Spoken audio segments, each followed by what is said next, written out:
Hey guys, this is my 1994 Mazda B 4000, and I just wanted to tell you guys the pros and cons of having one of these. This one I got for 300 bucks, and it ain't no ball of fire or anything. Not too fast. It's got a lot of problems, and it had a lot more, but I've been fixing it.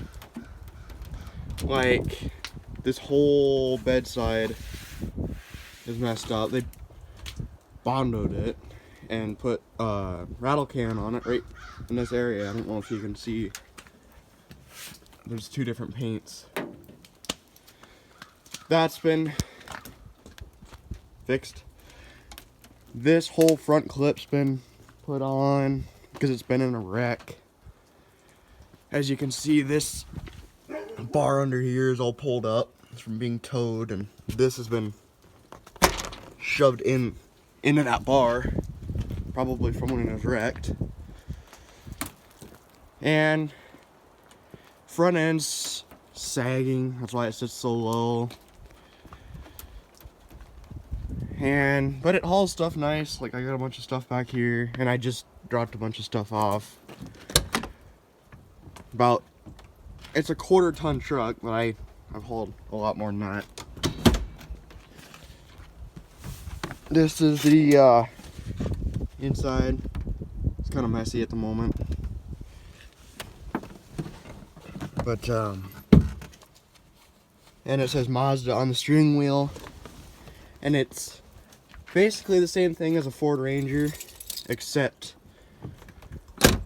it's got trim around on the door, and it says B4000 V6. On a Ford Ranger, this fender comes down and curls back around, so you can't swap fenders from the two. Not sure if the hood's the same. Obviously the grille and the headlights and all that stuff are different. Same trim on here. And the box, as you can see, it's like, it bulges out. And that would be a Ford Ranger STX would have the same box. A normal XLT Ford Ranger would be flat down here. And it's got different brake lights, bumper, tailgate, all that stuff's the same. I got a backup light right there, but all that stuff's the same. That upper brake light's the same. These fender flares are Mazda exclusive, or whatever you want to call it. I don't know. It's just like using a Ford Ranger. Got the same dash as a Ford Ranger. The only thing that's different on the inside is the steering wheel, as you can see. But the thing I really like about it is it always starts.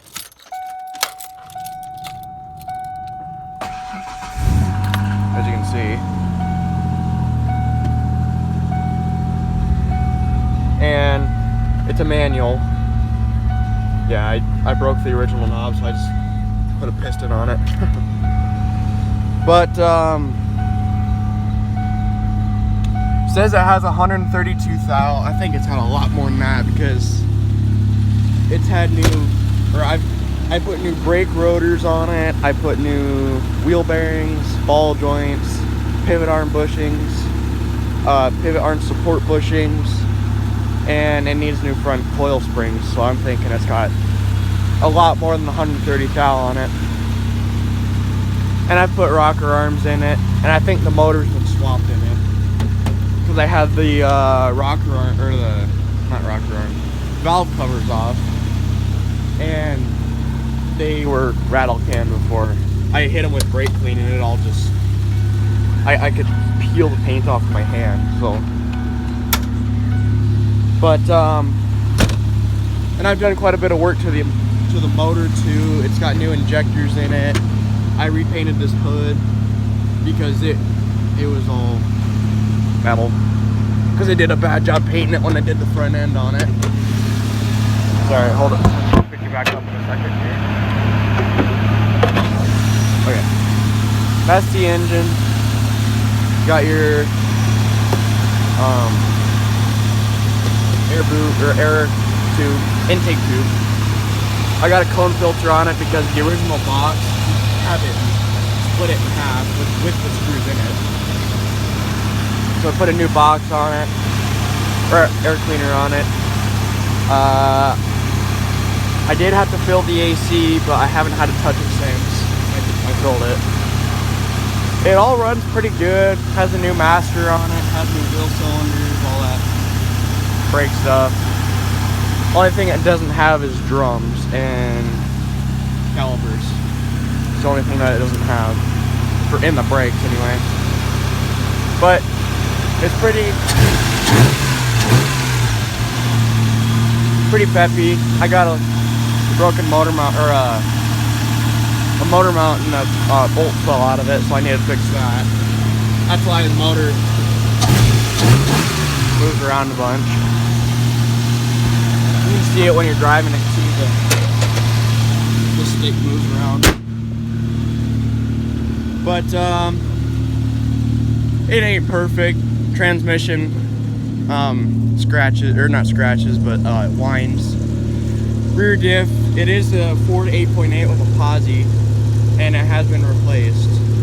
It's out of a 97 Ranger. But posis decided not to exist anymore. It ripped the splines out of the clutches and the posi and made a bunch of metal in the diff, so that's fun.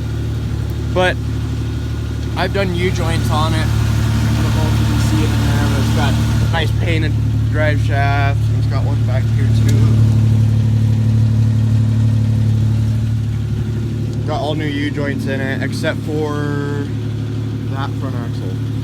Has one old U-joint in it, that's it. But it's got Eagle alloy rims on it, and it has manual locking hubs, which I think are different to each side. I think this one's a Warn, and the other one's a Mile Maker. Because this one has a bunch of movement in and out, and the other one sticks out and it doesn't move at all. But yeah, other than that, it has all new lights on except for the cab, brake light, and the headlights and marker lights. I have new blinkers and brake lights and all that stuff. And I got LEDs inside the cab. Makes it a lot nicer, except for when the connection doesn't work. You got this wiggle switch. The other one comes on. I got a 12-inch sub back here. It makes it, that's plenty for this small cab. That little 12-inch. And it'll go through quite a bit. I've taken it through really deep snow before. Like this thing, I had snow up to here, like to the top of the snowblower, and that drove through it. This thing decided to self-destruct. I was snowblowing with it down our road, and it fell apart. So that's nice, and it does have a block heater on it right there. But yeah, that's my 1994 Mazda B 4000. If you guys have any other questions, let me know. I can make another video on it if you guys want. Please like and subscribe, and I'll see you in the next one.